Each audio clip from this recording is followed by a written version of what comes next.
Сәлем қыздар, мен бүгін сіздермен өте оңай дайындалатын компоттың рецептісімен бөлісетін боламын. Керегі банка, мята және құмшекер және жуылған вишнялар қажет болады. Ең алдымен қақпағымызды қайнатып, банкамызды булап аламыз. Енді шиелерімізді екі бөлікке бөліп, банкамызға саламыз.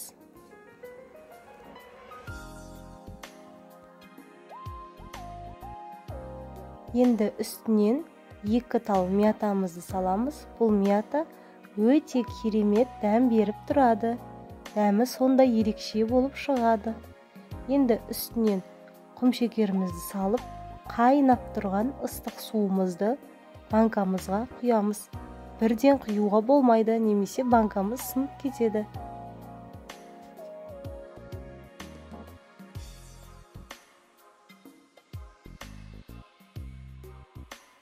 Барлық суымызды құйып болғаннан соң, крышкамызды жауып, закрывашкамызбен крышкамызды банкамызға бекітіп шығамыз.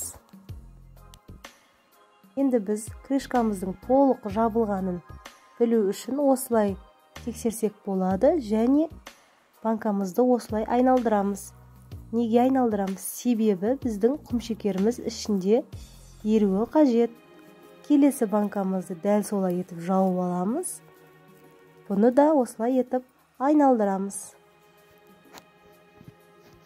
Банкамызды төңкеріп, үстін жылы алып орап қоямыз. Бір түнге қалдырамыз. Біздің компотымыз осымен дайын, өте оңай дайындалады. Сіздер де менімен бірге жасап көріңіздер.